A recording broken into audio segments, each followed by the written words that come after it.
Hi, my name's Sarah Southey, and if you're tuning in today, our webinar topic is on social strategies in the workplace.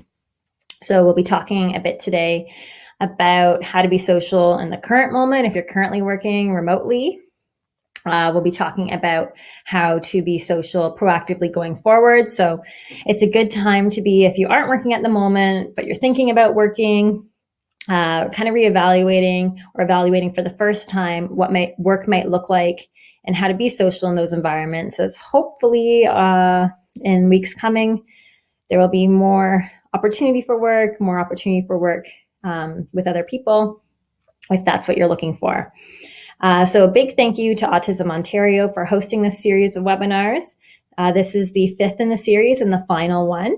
And Ola has been an amazing support throughout all the webinars, getting all these pieces organized and getting us together online today.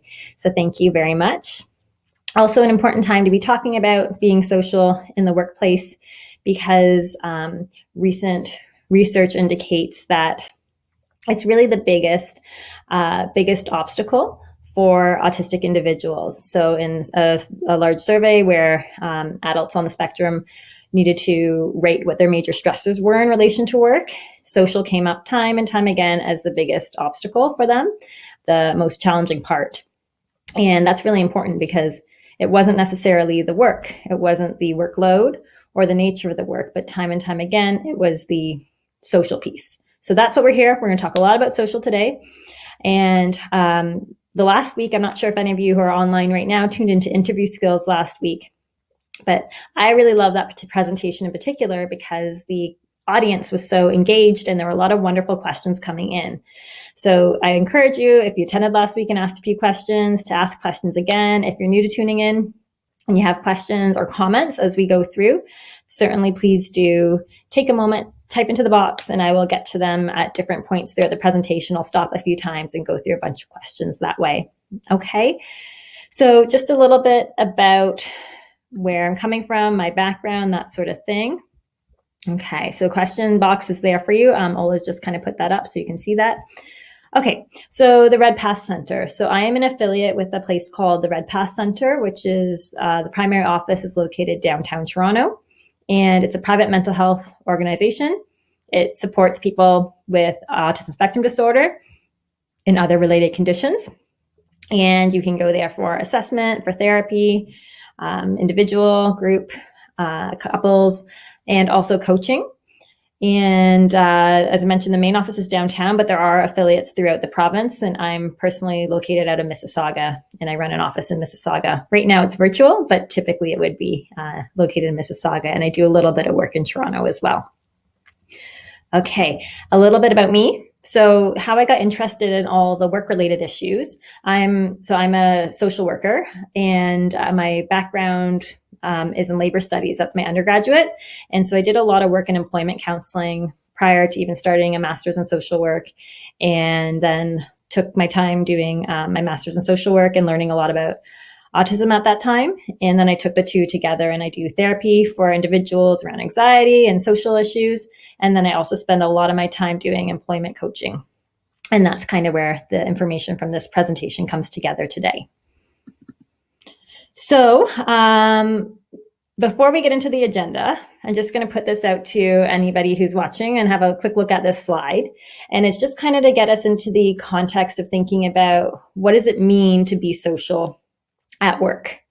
So if you're looking at this image of this person in the slide here, would you ask that colleague for a favor? So I'm just going to look at the questions and see if anyone wants to type in a quick yes or a no. And we'll see here. Hold on. Okay. Okay, so let's see here. Okay, so the answer is most likely, most people would say yes, they would ask that colleague for a favor. And why? What this person not even saying anything. It's just a still image. What do we know that would make this person approachable, though, is their body language. So they're leaning in. They've got a smile on their face. Their eyes look warm and friendly. And so that's really probably easy-ish for most people on the call right now to decipher that this might be a good person to ask for a favor. But what happens when you're working and you're stressed out? And maybe you work in a busy kitchen And maybe you don't have the time to stop and slow down and assess all those pieces of expression. And maybe also that person is not still as they are in this image for this long period of time. So your opportunity to assess the situation and understand how they may be perceiving the moment is a split second, right? So we don't have all this time. So it's a little bit difficult to know in real life and on the job these small social nuances. So what about him? Would we ask him for a favor? Probably not. He looks pretty angry. His face is scrunched up. He's got a frown. Again, though, if this was your boss or a colleague, unless it's untypical that someone would hold a facial expression for that extended period of time, right? So it's really difficult to sometimes assess in the moment these small but very complicated, very intricate social details. Okay, so let's just move forward a little bit here to our agenda. Just trying to see if I have any questions yet. Okay, so some people say that they would ask them. Some people say that they wouldn't. Depends on the situation. So yeah, so for the person who said depends on the situation, total context at play. And that's going to be a big part of the 3 C's that we're going to dig into later. It totally depends on the situation. I have another couple people saying, yes, it depends on the situation. So I like that. This is good. We're kind of all thinking the same kind of thing. We're going in the same direction. So absolutely got some good pieces coming through. Good. Okay. Awesome, guys. Thanks for already being so interactive with this. Okay. So next, we're going to talk a little bit about what we're actually here for today. So first, we're going to talk about being social during COVID-19. So some of us right now might still be working. I'm not sure if there are many people listening in who are working at the moment, but I do have a couple of slides that I'm going to go through if you are, because I work with a lot of clients in my private practice, and they're having all kinds of different experiences working from home. Similar to knowing that autism spectrum disorder is a spectrum. I'm noticing that some of my clients are thriving with working from home, and some of my clients are struggling with working from home. And so I'm going to talk to you about some of the different pieces that I'm observing and some suggestions there around being social while we're working from home. And then we'll dig into the 3 C's for being social at work and look at a bunch of scenarios together. And those scenarios would be geared more around when you might be back in the office or in a live working environment with other people more face to face. Okay, so, and before we get into it, the other thing that just about if you're not working at all right now, something that I would suggest as a way to be building skills and making yourself more employable possibly when COVID-19 is winding down and we're getting some green lights to resume regular work or work in a new way, whatever it may look like. Some things you could be doing in the meantime is consider what soft skills or training may boost your resume and enroll online. So around being social, there are some kind of keywords that you could look for if you're looking for some training online. And it wouldn't be, I'm not talking about necessarily training that would be designed exclusively for autistic adults or adolescents, but general workshops and training related to communication, listening, and teamwork are all great. So there's, as I mentioned in a couple of my other workshops, continuous education options or Udemy are sometimes available for different costs, but different online options to build up those soft skills, what you'd call soft skills. And soft skills are required for assessing social situations, working on a team, all the pieces that we're going to be talking about in more detail today. Okay, so just flipping back to questions for a moment. Let's see here. Okay. All right, perfect. Okay, so social strategies. Digging into it. Okay. So being social while working remotely. We're in the midst of a major crisis, obviously, and that can make things a little bit complicated. So the first thing that I really want to make sure that people are thinking about is our mental health. As I mentioned at the beginning of the workshop, at the beginning of the webinar, it is Mental Health Week this week. So we need to be providing care to ourselves and prioritizing checking in with our mental health as a priority. Because if your mental health is not in a strong place, it's probably going to be even more difficult to be social. So just doing kind of a mental inventory with that, making sure that your self-care strategies are being maintained, being modified if things that you used to do you can't do anymore because of the social isolation that we're in. So that's the first thing. So if you're working remotely right now, please make sure that you are giving yourself some very good self-care. The other thing that I would suggest if you're working remotely right now is structuring in regular time for supervisors. So this is one of the biggest strategies that I find really helps my clients in managing their work life. I shouldn't say work life, but managing their relationships at work. Best practice, from what I observe, is if you can have a regular time with a supervisor. So it might be, at noon every Monday, you have a quick call or check-in of some sort. But if you have some time scheduled to check in with your supervisor as things are evolving quite rapidly with our global situation, especially, it might be really good so that that if you're used to being able to pop into their office and you can't do that anymore, or you're used to having team meetings in a different way and now you may not feel as comfortable communicating in those team meetings, it's great to have that structured time with your supervisor to make sure that you are staying on top of any concerns or issues that might be arising. It's a great proactive strategy instead of waiting for a problem. The other thing that's really important to be doing right now is figuring out what works best for you. Okay, so as I mentioned before, we know autism is a spectrum, and I was saying that I have some clients who are thriving and loving working from home, and I have some clients who are overwhelmed. So I have clients who, and kind of talking about from the overwhelmed side of things, I have clients who are not feeling comfortable or good when all of a sudden they're on a Zoom call with their team and there might be 30 or 40 faces on the screen at one time. That can be very overwhelming for some. So for that person that I'm thinking of, maybe not looking at the video and just trying to tune into audio during that time might be better for them. For some people that I'm working with, and what I'm finding my colleagues are saying as well, is even in terms of just counseling sessions, some individuals are preferring phone versus video. And the justification behind that from one person, one autistic adult, was, I don't really interpret the visual cues and body language anyway, so what's the point of having video? I'd rather just do phone. Okay. Other people, a lot of people I work with and a lot of people I've come across do not like the phone at all, right? So is email better for them in that circumstance? And can they make sure that maybe they're sending regular emails and maybe they're talking to their supervisor about needing to email more actively right now than access other forms of communication? So that's really important to think about too. But then I also note in this slide that remember that all electronic messages have a paper trail. So another client has mentioned that one thing that he's actually struggling to navigate is posing questions to his supervisor electronically is not something that he usually would do in the past. In the past, he would just kind of pop his head into the door and just kind of say, hey, Rick, do you have a moment? I just wanted to ask you about X, Y, Z. But now he has to sit down and write an email, and he's getting kind of stuck on that because of the paper trail that's associated with that.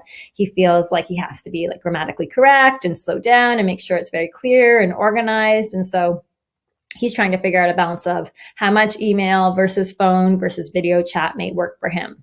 So think about what has been working and what hasn't been working.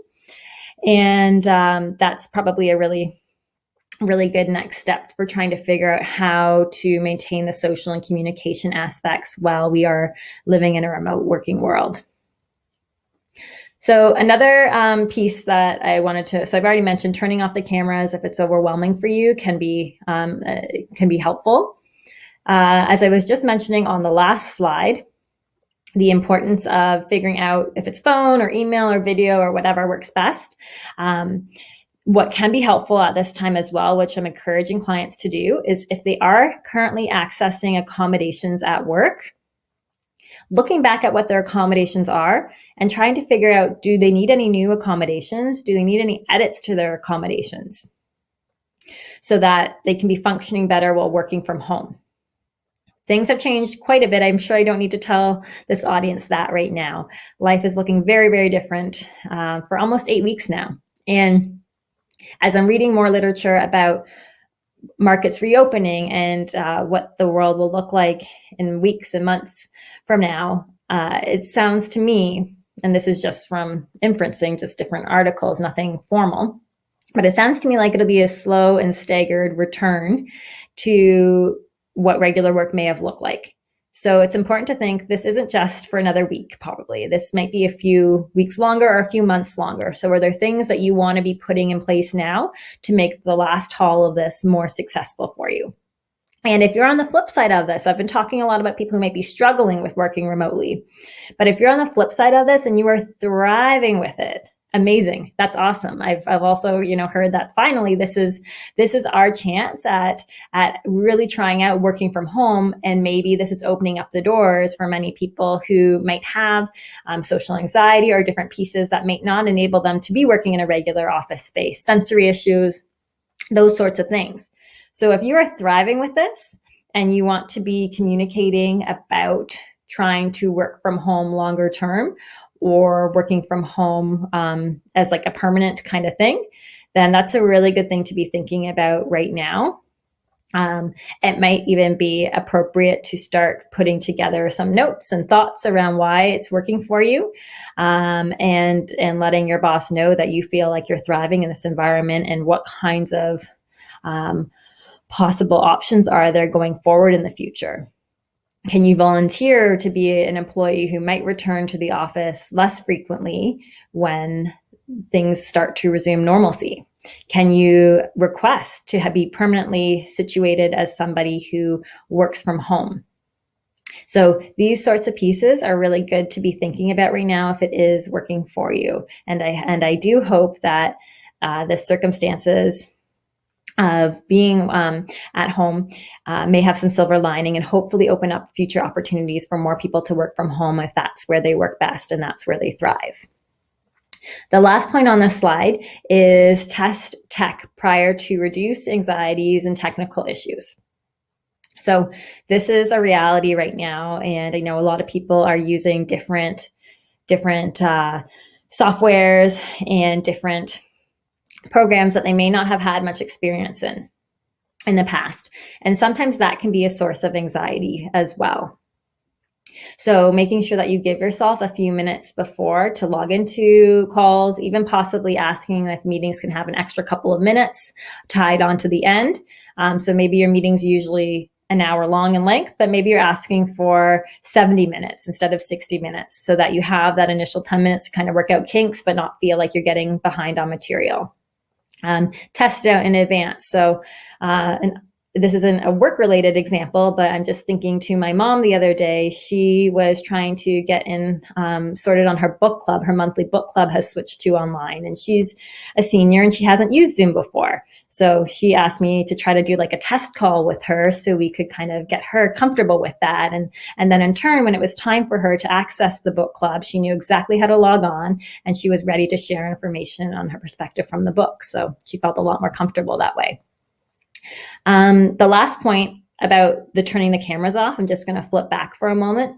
So that's to help you if there's a lot of people on the screen and you don't want to see all the people on the screen, but also the idea of turning off your camera is okay too. A lot of people that I work with don't feel comfortable with others seeing their home environment. They maybe don't feel comfortable because it's their personal space. Maybe they're scrambling to clean up things in the background behind them. Maybe the space that they have is less than optimal for privacy. And so that's an okay thing to turn off your camera as well. So I'm just going to check and see if we've got anything coming in question-wise or anything that I mentioned there at all. Oh, okay. So let's see here. Okay. Some good questions. Yes. Okay. So one comment from someone is, pandemic is the best thing that has happened to ASD people, with an exclamation point. So yeah, I've had a number of other people that I work with say that as well. And then I have others who are struggling with it. So I think that there's, a number of different perspectives for sure. So thank you for sharing that, though. Absolutely. Some people are saying they like email better. What do you mean by electronic messages having a paper trail? So by that, I mean that, that you're writing things down. So for some people, like I was saying, they get kind of stressed or feel like they're struggling with how to word different things because they realize that there's a paper trail or a body that follows that you'd have that email kind of saved. Okay, how do you deal with eye contact if someone demands it on a video chat? So my best strategy for eye contact generally is if you feel uncomfortable with making direct eye contact, I always encourage people to look at somewhere else on that person's face. And a lot of times, if you practice that, the person can actually see whether you're looking at their eyes or slightly above their eyebrows or their nose. So I would suggest that you try to look beyond that, but also I would suggest having a conversation with your supervisor that video chats are super uncomfortable if that's the case, and can you manage a different way? Is there a different way to do that? Okay, let's see here. All right. I'm just trying to look. Okay, so you need to ask, is an accommodation turning off the camera? I've heard it is not okay in work. So yeah, no, I would say absolutely. You would ask for an accommodation. That if you feel like you need to ask it, if you don't think your manager is okay with it and you need to go more the formal route for an accommodation, then absolutely, I think that would be an okay accommodation right now. We're in uncharted territories though, so it's all new. So it depends on context, again, your workplace, that sort of thing. But generally, I would say that should be an okay accommodation. And I have helped even like some students that I'm working with add it to academic accommodations right now more formally. Yeah, start by having a conversation with your boss about if that's difficult for you. Okay. Let's see here. Oh, and then someone asked, what do you mean by happy hour in this context? So that was kind of going back to the piece about mental health. So a lot of people who might be working online right now are having like virtual happy hours to try to ensure social communication happening when they're not face to face. It's just, by that I'm meaning like anything extra socially, any kind of team building piece that's not part of the absolute job description right now. I would say if you're feeling overwhelmed, exhausted, fatigued by it, certainly opting out of those things and just giving your manager a heads up about that. That's okay, right? We're staring at our screens for extended periods of time, and we're really having to work very, very hard, harder than usual in a lot of ways, because there are no additional cues a lot of times besides voice. So certainly if you need to take a step back and opt out of some of the social, that's what I meant by that. Okay. So I'm going to leave the questions for a moment and we're going to keep moving forward a bit. So I mentioned the mute button is your friend. So if in a call, one thing that an etiquette that I've observed emerging is that if you're moving rooms in the house, so say maybe your internet's not as strong in one area, so you want to switch to a different room, for example, putting your device on mute, turning off your camera during that time while you make that shift is something that is emerging as a new etiquette. And then attire and appearance still needs to be somewhat professional. I'm not sure if many of you out there have observed different memes about where someone looks business on the top, but then you can see their underwear, that sort of thing. So we want to be dressing, we want to still be dressing at least relatively professional on top. And if you don't have pants on, make sure that you don't forget that you don't have pants on. Also accepting that there will be moments of dead air, awkward moments of people talking over one another, and everything in between. So I'm finding this even with outside of work-related calls, but also just social communication. Just if I'm trying to catch up with a few friends in a conversation through a different app or a different platform right now. Definitely, there are awkward moments where people may have tech issues, people might be talking at the same time, people might not be knowing when to interject or what to say. Conversations can be awkward. And that's a growing pain. It's just a reality of our current situation because most of us are not used to communicating exclusively this way. So it's a steep learning curve for all of us. So just kind of know that that's okay, accepting of that, as opposed to being anxious about it is a great strategy to manage it a little bit. And then the last point is to request to set agendas wherever possible. I'm finding that is really helping the clients that I'm working with in terms of expectations. So as I mentioned before, it can be a little bit overwhelming trying to communicate in this new way, in this new reality that we have. It's very different than the past with just working online. So if you can have agendas set in advance, that may have you feel a sense of control over the situation so that you know what to expect. Okay, so these are general, so switching out of working remotely and switching back into imagining that you might be in the workplace again. When you go into the workplace again, or when you go into the workplace for the first time, what are some things that are good strategies that can help you have as much success as possible? So the first thing is thinking about your stress management system. So what do you do that works for you? What do you do that is calming for you and self-regulatory for you? Is it squeezing a stress ball? Is it moving around a fair bit and taking, a break every 20 minutes or so and just kind of getting some movement in that kind of refocuses you? What are your coping strategies that you use at home? What are your coping strategies that you've used in past education or work experiences? And how can those be adapted to a workplace to ensure that you're feeling supported and ensure that everybody can get their job done? So very important to be thinking about that. When I meet with clients, I break that down into what can they be doing when they're feeling good? What can they be doing when they're feeling a little bit of stress? And then what can they be doing when they're feeling escalated stress? And so that's kind of the premise of that is adapted from the 5-point scale system, which is actually geared at kids. And then there's some for adolescents where there's different colors, and then you kind of identify stress that way as it increases, but certainly can be adapted to adults. So the point of it, again, I'm just going to say it one more time. If you're trying to build your own stress management system, it would look like, what do you do when you're feeling a little bit of stress? What do you do when you're feeling increased stress? And what are you doing when you're feeling a lot of stress? What are your strategies for those different points in time? And how can you apply those strategies at work? So say you get a really stressful email and you're having a bit of a meltdown and you're back. Let's say that we're working in the office again. How do you manage a meltdown at work? This is a real question. This is a real reality, right? So what can you do in a workplace environment? Is it that you need to exit the building for a few minutes and take a walk around the block? How can you do that safely? Is there anybody that you need to let know? Is that an accommodation that can be arranged in advance so that if your supervisor comes around and doesn't see you for a little bit, they know, oh, maybe this person might be having some stress and they need to leave for a little bit? What do these factors look like is really, really important, and trying to think about how you manage these things. A lot of people I work with, thankfully, don't have major meltdowns in the workplace. They're able to oftentimes navigate that so that they may not be having the best time outside of work, and they may be really internalizing it, but they're not having those big meltdowns that they might have at other times in the workplace as frequently. But you need to be prepared for everything. So how do you deal with that if that does happen? Because that is a reality that could happen, right? And it's something that needs to be worked through, and everybody needs to be safe and everybody needs to be comfortable.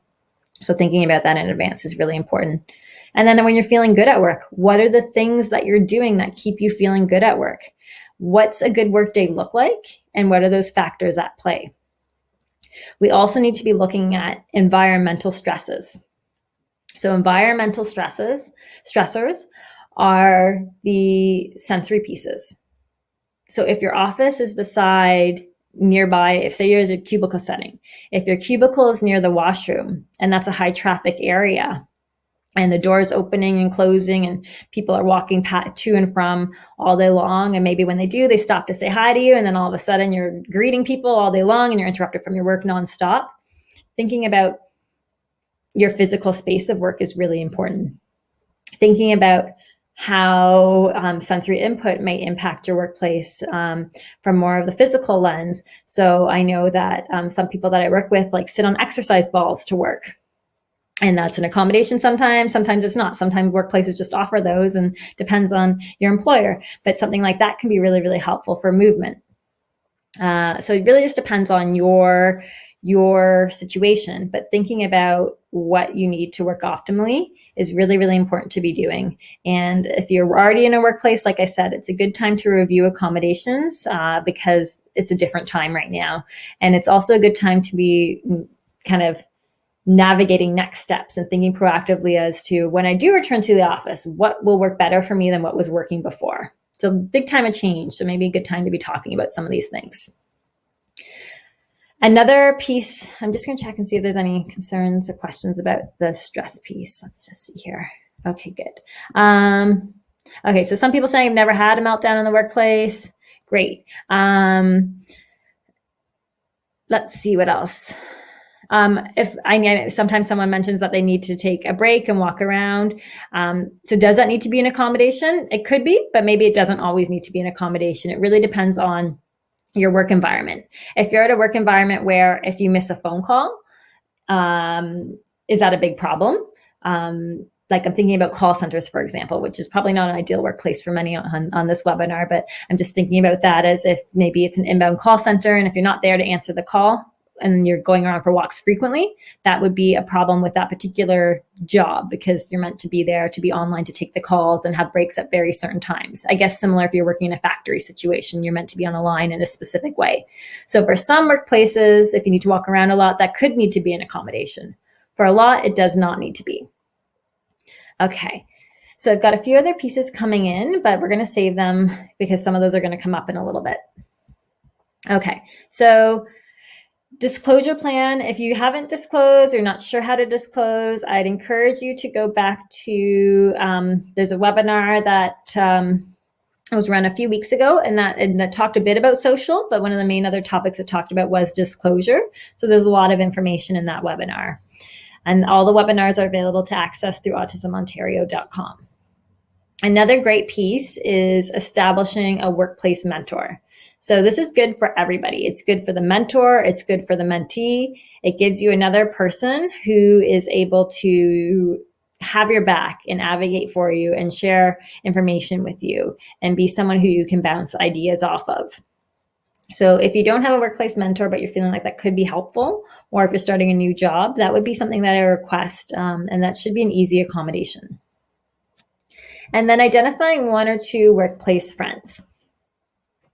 So the other part that I wanted to mention is that there is, I'll just kind of bring it up here. Give me 1 sec. I'm just going to share my screen with you for a moment. Okay, Chrome tab. Okay, so on the Autism Ontario blog today, I have a blog post that I wrote about being social at work. And a lot of the things that we're talking about are on the blog post. So that's a great piece to look back at. But my point number 5 here is you don't have to be friends with everyone in the workplace. And the same thing that I'm saying with this point on the slide here is establish 1 or 2 work friends. So you don't need to be friends with everybody, and you only need to really, you don't really, and you only need 1 or 2 people to be friends or be lightly social with, possibly just kind of have that good rapport going, that sort of thing. Doesn't need to be friends outside of work when I'm saying friends at work, but I'm just saying that it's great if you can try to connect with 1 or 2 people as opposed to thinking that you need to be friends with every single person in the workplace. Generally, we know that about 7 out of 10 social interactions that we attempt don't end up with that connection and finding the common interest. So the odds of being friends with everybody in the workplace is not very likely, yet a lot of people I work with think that they have to be Mr. or Miss Social in the workplace and have everybody like them. The reality is 1 or 2 people, if you can find common interests and establish a rapport with, then that's excellent. Then the next point is encourage your employer to schedule diversity events.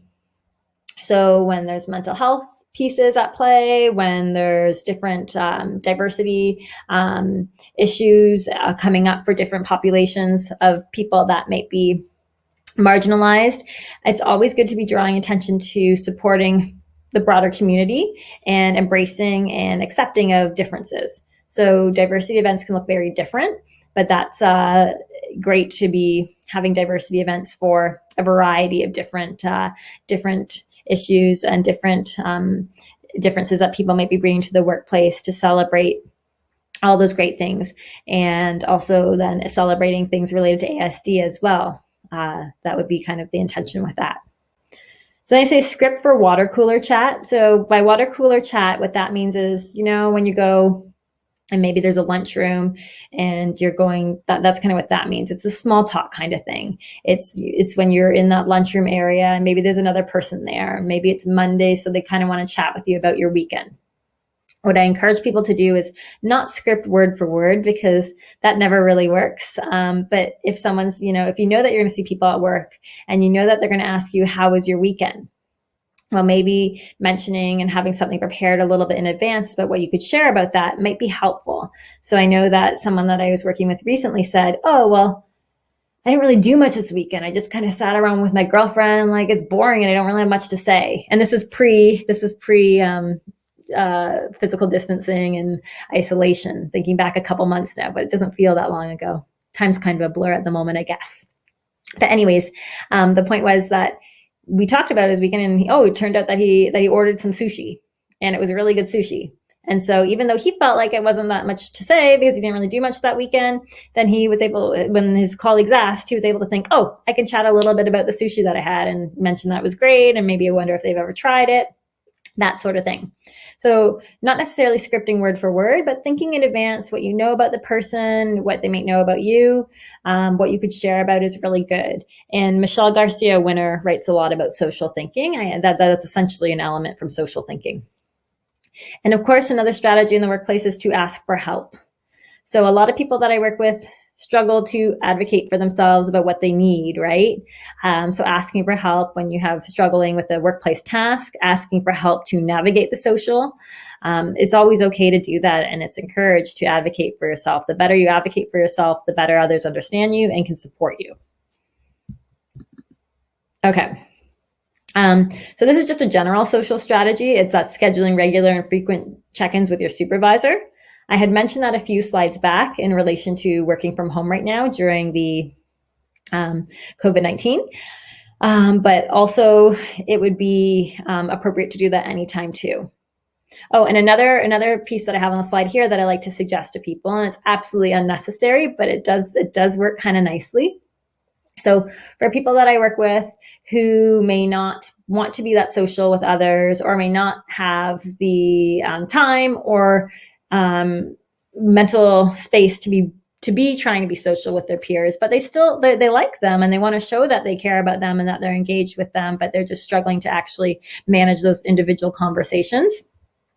Well, in those situations, I encourage people, if they can, to pay it forward with a kind gesture now and then. So I'm thinking of a teacher that I used to work with, and he just really struggled with connecting with a lot of teachers at his school. He was just kind of wiped by the end of the day. So as opposed to chatting a lot with his peers, instead what he would often do, maybe once every other month kind of thing, is he would go and grab I guess like a 40 pack or something like that of Timbits, spend a few dollars on that, and then he would just kind of leave a note saying, they're here for everybody from XXX, was his name. And I think that's kind of a great thing to do to build up some morale. Asking when you're going to go out and do a coffee run. Hey, asking your nearest office mate, hey, can I grab you a coffee? And certainly they can pay you back for it. Doesn't mean that you're like buying people things all the time by any means, but that paying it forward with kind gestures is a really nice thing to do. Offering a favor, offering to cover a shift could even be a kind gesture, so that in the future, if you needed a favor, that they're ready to offer that to you. Okay. So that's the strategy there. And then another one is to use cover stories to opt out of some of the social. So cover stories means coming up with those little white lies that you might want to have kind of available so that you're not stuck in a situation where you're having to do all the social pieces. Like, as we were saying before, maybe some of those virtual happy hour after work kind of thing. So maybe you say, oh, actually, I have to get my dog out for a walk, or I have to step out because I have to make sure that I check in with my grandmother, or that sort of thing. She's pretty isolated right now, so I usually have a call with her at this time after work. It's coming up with cover stories, a few ideas of things that you might be able to say so that you can opt out quickly of social things that you don't want to do without just kind of being like, I don't want to do it, but not having a reason why. And then, of course, practicing very good self-care outside of work is tremendously important. Okay, so now we're going to flip into the 3 C's, and we're going to get into some scenarios, okay? So let me just see if I have any major questions before then, or anything I need to address before we go on. Okay, so what is your advice on how to talk with a colleague when the other person thinks they're right and don't want to hear your opinion? That's going to come up in some scenarios soon. What are some good strategies to use when asking for help? That's an excellent question. So what I like to always, the way that I like to frame asking for help is kind of summarizing how you may be experiencing or understanding a situation. So starting with, I feel X because of, well, let me be more specific. So I feel uncertain on how to handle the situation because there wasn't a lot of clear messaging as to how to break down the tasks. So starting with how you're feeling and trying to describe why without being accusatory in any way is a great way to kind of preface that conversation. It's also really good to ask, is now a good time to talk about a concern that I'm having about a certain situation? Sometimes it's good to put it in writing if you're better as a writer, and just describing what where you're running into a problem. And also, it's sometimes good to describe the problem the way that you're interpreting it. So it could be something along the lines of, I'm thinking that the best approach to handling this situation is X, Y, Z. And so you're sharing what you know about the situation. And then you would say, am I on the right track? That's a good question to ask. Am I on the right track? Do you agree this is the best approach? Do you have any feedback? Those are some really good questions to kind of get the help that you need. But it is a strategy. So that was a really good question, because it's not just like saying, I need help. It's better. You can say that if you need help and you're overwhelmed and you don't have any other context in that moment or able to access the context, and you just need to put it out there that you need help, and that is okay. That's not a bad response at all. But a more sophisticated way, if you're able to access that in the moment, if your stress is like low at the moment and you're not at a higher level, then definitely trying to frame the situation as to what your knowledge of it is and how you're feeling about it. And then ask for some feedback, ask for some guidance, ensure that you're on the right track. And all of that's going to be easier to happen if you are meeting with your supervisor regularly. Okay, so we're going to get into the 3 C's of communication and then get into some of those scenarios, and hopefully that will answer a few more questions for people. So the 3 C's is context, communication, and checking in. So if you remember back at the beginning of the presentation, I was really happy when a few people were mentioning that it would depend on the situation. So that's what context is all about. Back when at the beginning of the presentation, when I was showing the slides about different faces, and would you ask someone for a favor, would you not? Well, it depends on the context in a lot of ways, right? So the context questions would be, well, who's involved? How serious of an issue is this? And how soon does it need to be resolved? So how serious of an issue is this is a really important question. Because thinking back to those images from the beginning, if it was a really serious issue, even if your colleague had not so pleasant look on their face, like the man with the kind of scrunched up frown, and it might still be necessary to ask him for the favor, right? If it's a really serious issue. And then the other part about context is, how soon does it need to be resolved? So that's kind of helping identify how serious it may be or may not be too. So if it doesn't need to be resolved instantly, and you know that that person's not appearing to be in a good mood, then maybe you wait a little bit. Maybe you wait till later in the day, or maybe you wait till the next day even. But that would be a bit of context for context there. Then the next C is communication. The next C is communication. So what is this person's style of communication? So we were talking a lot about what communication might mean.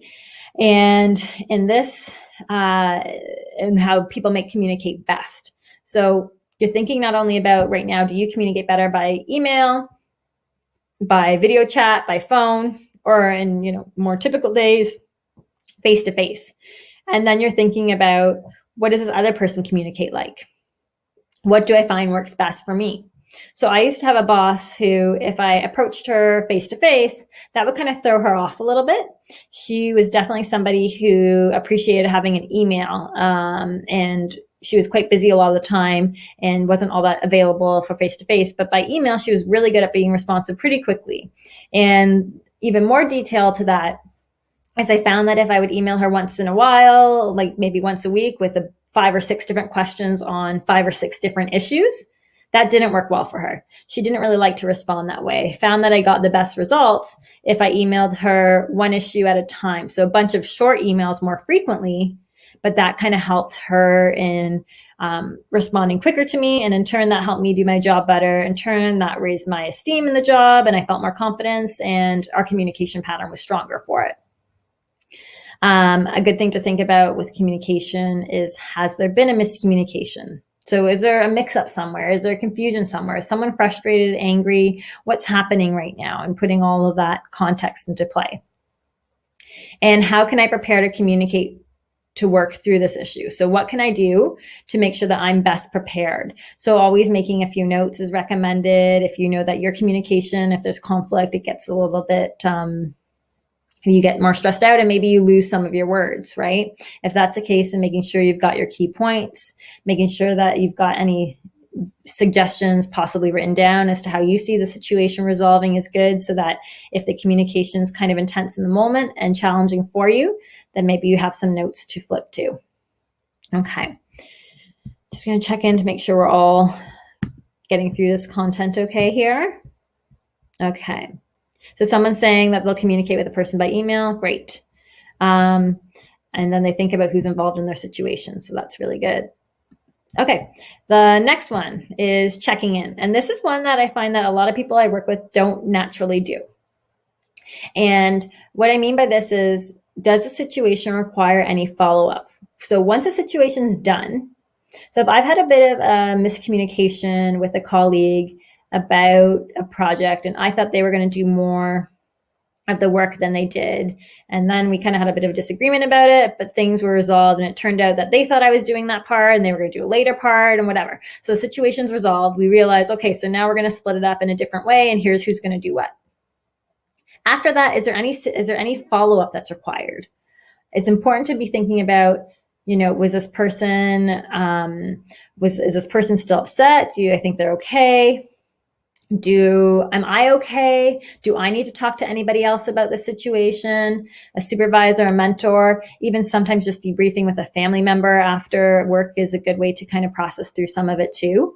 Are there any follow-up items or outcome that need to happen? Do I need to follow up with an email? Just clarifying that, okay, well, you decided you were going to do this part and I agreed to this part. So I'm just putting that in writing. So now we're both on the same page, or we're not going to get off track there.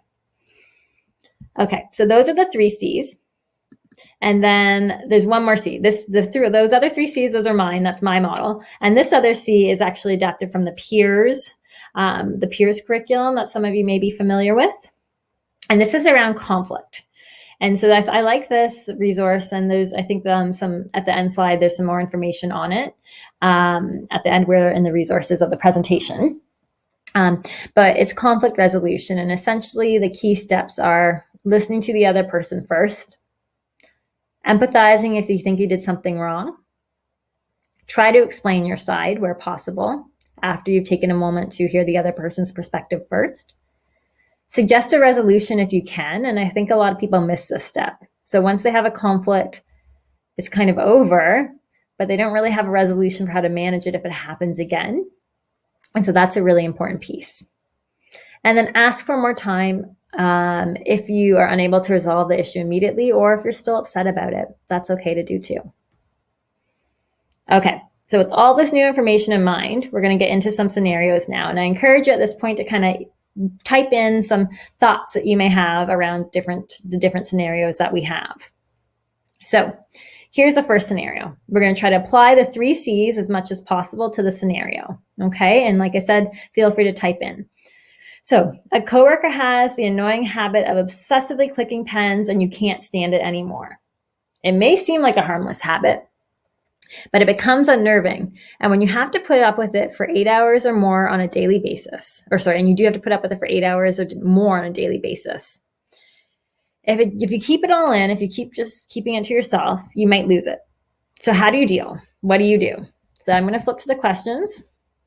And I'm going to see if anybody has any suggestions as to how to manage this. Let's just see here. Okay. So just trying to make sure that I'm up to date here. 43. Okay. Yeah. So something that you might be able to do is think about them. So some perspective taking. So one person writes in that they might be autistic and they might need to stim. Totally. So how would you find that out? Maybe someone's open about their diagnosis, maybe they're not, but possibly even just talking to that person is a great place to start, right? So the person who said that the other person might be autistic and they might need a stim, totally. That's thinking about context though. So it's thinking about, what do I know about this person? Is this person autistic? Maybe they are, maybe that is how they stim. So that's context a little bit there. So that's good. That's looking at the first C.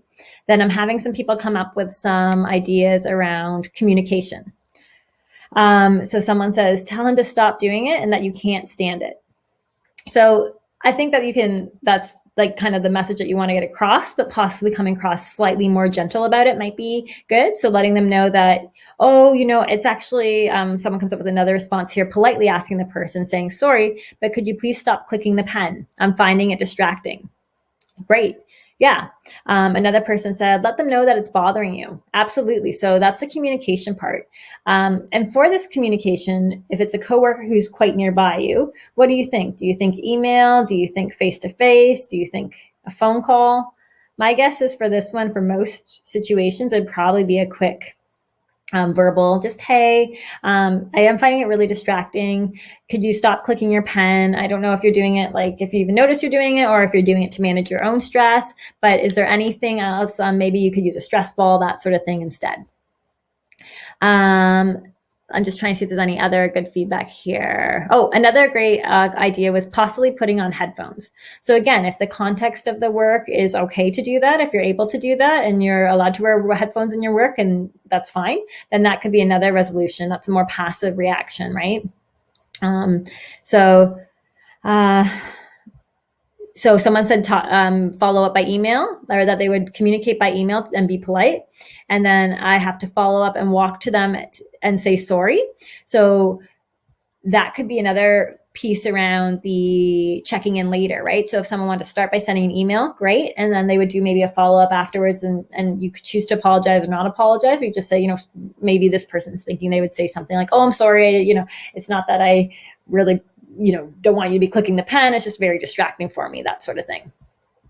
So great responses, really good. And if you'll notice, there is no one best or one right answer.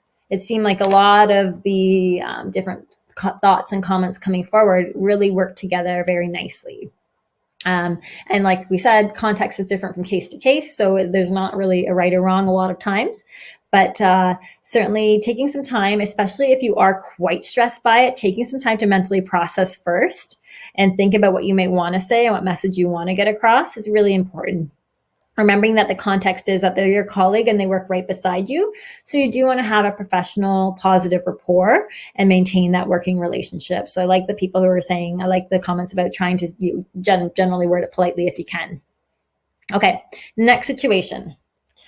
A coworker tries to engage you in a heated religious or political conversation. Politics and religion are almost always a big no-no in the workplace. Controversial conversations can quickly turn into animosity. Someone may feel offended and can rightfully complain to management. How do you deal? So what would you do if someone started approaching you and talking to you about their politics? How would you either get out of that situation, or how would you politely let them know that you weren't comfortable in that conversation? What are some ways that you could deal? Would you walk away from them? Would you go and tell their manager? What are some ideas for kind of working through that? So what would we think first of in terms of the context of the situation? Okay, so, this is a good one. I would make up that you have to do something really important and leave. Okay. So that's a really good cover story. That's like a cover story. How we were talking about getting out of the social before is like a cover story. Okay. So absolutely. That's a really good, good way to deal with that for sure. It may just be even like being more direct depending on your relationship. So again, that context piece coming in, but the communication could be more direct even if you're feeling comfortable. And it could be saying something like, this is a difficult topic for me and I don't really feel comfortable talking about my politics at work. And so I'm just going to step aside and get back to work. Something like that. And depending on, again, context, depending on how intense the comment might be, if it had racist undertones, which I would hope would never happen in a workplace, but it's a reality that it could, then in some situations, possibly, engaging supervision, engaging management might be necessary, right? Let's say it's not super inappropriate, but it still feels uncomfortable and it's a bit inappropriate. We're taking the racism dynamic out of it, and we're just saying that it's just general politics and it's not feeling comfortable. What would that checking in look like later? Would you maybe, if you kind of were more direct in saying that you didn't want to talk about politics with them, maybe you want to make sure that in the next week or so that you're extra friendly to them and say hi to them so they know there's no hard feelings, and you don't want things to be awkward. You want to know that you're certainly available to talk about other topics, and maybe you go a little bit out of your way with checking in with them in the future. Okay, so we're going to go on to the next one. Okay. Okay. Yeah. So someone says talking to the supervisor is good. Great. Let them know the topic's feeling comfortable. Maybe we can suggest a later day. Walking away. Yeah. Guys, you got some really good responses. This is good. So the number of different responses, but all really cool ones. Okay. Next we have a coworker invites you to participate in nasty office gossip. Participating may be tempting, but it's always ill-advised. So how do you deal? So someone tells you a rumor about another colleague. How do you manage that? Do you listen? Do you walk away? Do you confront it directly? What do you think might be appropriate there? Take a moment to think about it and please share answers. Okay. Let's see here. Just tell them that you don't feel like getting involved. Yeah, that's a really good response. Yeah. And some people are saying totally walk away. Yeah. Use a cover story. Don't get involved. So yeah. So basically, I think what I'm seeing a lot of responses looking like is that this idea of having cover stories is a good thing to have. So if it's at work and it's in an office environment, even just saying that you're going to have to just step aside for a moment, that you've got some photocopying to do, that you've got to get back to a really important task. So coming up with a few things like that are good, like just so that you've got that language at your fingertips so you can use it. Politely decline, suggest that it might hurt someone else's feelings, let them know that you're not interested through body tone, voice, probably just say, huh, and then move on. Someone else says that they'd acknowledge by saying, and then change the topic. So I like that where people are trying to acknowledge by just like a very simple and dismissive kind of humming or brief sound. That's a really good response there. And then someone turns a question to the person back and says, how would you feel if someone was kind of talking about something like this about you in the workplace? Basically, the premise is don't get involved in office gossip. That's what I'm seeing as a lot of comments coming in. Someone says they'd probably listen, but not tell anyone else. Yeah, and that's an okay response too, right? Unless it was very serious. And that's the point where, if it was very serious, someone else is saying that maybe getting your supervisor engaged is appropriate too. So really good responses. Excellent. Totally, again, very much depends on that context. But a big theme coming away from this is that that you want to make sure that you have some cover stories. Another big theme, I think, from this one is that you've kind of you're thinking about your body language and thinking about some small hints that you can show that you're not very interested by making some subtle sounds. So really good, really good. Okay, we've got 2 more scenarios. We're almost out of time, but let's try to get these last 2 scenarios. And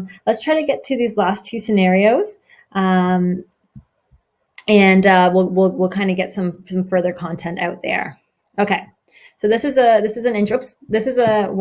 scenario 5. Where's scenario 4? Okay, scenario 4. Someone is stealing your food from the refrigerator. The stealing becomes habitual. You decide to let it slide, but you're growing hungry and your resentment builds. How would you deal? What would you do? These kinds of things happen. People used to take my yogurt all the time from my one office. So what do you do if someone's stealing your lunch? How do you manage that? Any thoughts? Any responses? File a report. Okay. Let's see. Okay, let's see here. Okay.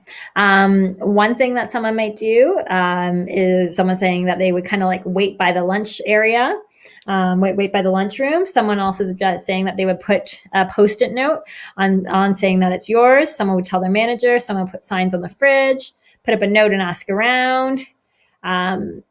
Add more hot sauce. So this is why I like this one, because it is kind of fun. So sometimes people get kind of funny with their responses to this. So put up some hot sauce in, try to figure out who may eat it then. A lot of people are saying name the food. Some people are saying maybe like a company email. Try to hide your food in the fridge. One that I've heard before is even just bringing your lunch in like a cooler bag and putting a cooler in it. Putting like a cooler pack in it. All different responses. But again, thinking about context totally depends on the side of the company, the size of the company. If the company's quite big, then there could be like, several hundred people possibly in and out of the fridge at different times in the day, depending on shifts and all that kind of thing. And obviously it wouldn't have room to accommodate several hundred people's lunches, but it could be a number of different people at any time, right? So very difficult. If that's the circumstance, then maybe a more formal email would need to come out right away. And maybe there's a tiered response, right? Maybe your first communication is writing down on your food that that's your food, but maybe that still doesn't work. So then maybe you do have to think about running it by your supervisor, right? So communication can evolve depending on the nature of the issue and how chronic it is, how serious it is, but obviously you need to eat, right? So I think that's really good. Great responses there. Okay, and this is the last one we're going to do, and then we'll have a couple of minutes left for questions. If you want to stay on, we do have about 5 or so more minutes that we can chat for. So the last question, the last scenario, and then we're pretty much done the presentation. There's just references, but I'll leave a couple minutes for questions at the end if you have other questions. So if it's a company holiday party and you don't want to go, you decide it's going to be too loud and too social. How do you deal? What do you do? So let's take a moment to deal with that. Now, the reality is I don't think there's going to be a lot of office parties for some time. I think social in groups is going to look different for a long time, but let's imagine that things are a little more normal by the holiday season. And there are things like this emerging. So what would you do? Would you talk to your supervisor? Would you come up with a cover story? Would you be direct about why you didn't want to attend? Or would you go and try to attend anyway? Let's see. Let's just check here. Okay. All right. So some different things that you might be able to do would be any of those things that I mentioned, right? So talking to your supervisor and just saying, hey, it's a little bit loud for me. That may not be comfortable. You could suggest something that may be more comfortable. So I know somebody who didn't like doing their regular after work drinks on Fridays, which was the workplace culture, but they suggested a board game cafe and it was a lot quieter, and the team went out and did a board game after work one time, and it was really lovely for everybody. So I was thinking of a different idea you might have. Also, another idea could be to just be honest and just say, this isn't comfortable for me. I don't want to participate, and that would be fine, right? And then you could choose to either have cover stories for your peers if you wanted to if you weren't maybe open about your diagnosis and you didn't want them to know that the social was difficult for you, or you could choose to also go ahead and let them, or you can just be honest as well, right? So a number of different scenarios. Okay, so I've got a few final questions here. And one is, what do you mean by different diversity groups? Which groups are you specifically thinking of? So I'm not thinking of any specific group. I'm just thinking that there are, a lot of people probably on this call identify as individuals with autism. And so there's a lot of different groups of people that might be working in different workplaces, right? Individuals with mental health issues, individuals with physical disabilities, individuals that relate to different cultures. It's just diversity looks like all these things, right? It's just differences. So it's acknowledging as many differences in the workplace as possible and all the wonderful strengths within those. So that's what I meant by that. Let's see, what were the other questions here? Okay. Okay. Oh, some other good stuff. Just to flip back for one moment before I go to the next question, a really good suggestion for what to do with the possibility of not wanting to attend a party would be requesting a day off. Tell them you're celebrating with your family. There's some good feedback there. Those are good ones. Okay. So I have to communicate with the person in the workplace. I have to know and understand the situation. Okay, just some good comments there. Okay, I'm just trying to see if there's any other questions that I missed. We have about 1 or 2 more minutes, so if there are any final questions, now is the time. Also, my contact information is available my contact information is available as one of the pieces. It's my website, so sarahsouthey.com, and you'll find my email address there. I'm much more accessible by email than by phone because I have 3 young kids and I'm with them most of the time these days right now. But if there are questions that you have about being social at work that we didn't get to, then certainly I can try to help you with that if you email me. So one issue, if your default solution is cover story, you might seem incredibly flaky or dishonest. Your relationship with the coworkers could become increasingly empty and difficult to manage, and disguising your needs and preferences can expand into other parts of your life and or get in the way of necessary self-advocacy. Very interesting points. Yeah. So you don't want to be using a cover story default all the time. You want to maybe think of 1 or 2 scenarios that you may want to generally use that around. And then also that part about, if you remember a few slides back where I say really having a positive relationship with 1 or 2 colleagues is really important. That's going to help you definitely not, have that like not so positive relationship with colleagues if you do really focus on a couple of good relationships there. And certainly we don't want you disguising your needs and preferences into other areas of your life. So thinking, figuring out where to be honest and self-advocate is super, super important. And I would say that that's a better response majority of the time. Okay. All right. Let's see here. Last question I think we're going to do right now. I'm sorry if we didn't get a chance to get to other ones. I'm just trying to make sure I can understand the question. Okay, let's see here. Okay. Okay, so the last question today will be, if someone is talking about you and you hear it, what should you do? So if someone talks about you and you hear it, what should you do? Depends on your comfort with conflict resolution. So you may choose to talk to them in person about it. You may choose to send an email. And it also depends on how serious the issue is, right? So there's a context coming in again. So always asking what's a context. So if they've said something super offensive and you don't even feel like comfortable addressing it at all, then what you can do is email your manager and let them know that this situation, you need some help. And that's totally fair. If you feel comfortable enough to advocate for yourself in that situation, thinking then about communication. What's your comfort? What's their comfort? How do you usually communicate with that person? And then, you decide maybe to email them, ask them to talk, or maybe approach them right away. Totally depends. And then checking in after around that. So maybe you need some more space from them for some time. Maybe you have projects that you need to work with them on. You've got to kind of figure out how to navigate that a little bit. But it's a really difficult question to answer because I don't have the context for that one. So trying to think about what the context is really, really important. And if you're struggling with that situation, if that is a reality for you, then you can't figure out how to deal with it or you haven't dealt with it yet, then I would say that would be appropriate to talk to a manager about that. Okay, so as I said, we are out of time. I really, really appreciate all the engagement that everybody came forward with today. Thank you for making the presentation much easier for me by asking a bunch of questions and sharing your responses. You had some excellent responses. I think the big takeaway is there's no one right response. Self-advocacy is key. Having a few cover stories can be helpful. Then really keeping on top of your stress management and coping strategies because work is stressful and hard for a million reasons. and social obviously can be really impactful with all of that. So it's important to be able to manage that stress. Thank you very much for tuning in. And if you've joined us for a few of the sessions, it's been nice going through this journey with you. And I'm done with my presentations now, but they are available online for the future if you need them. Okay. Okay. Take care. Bye now.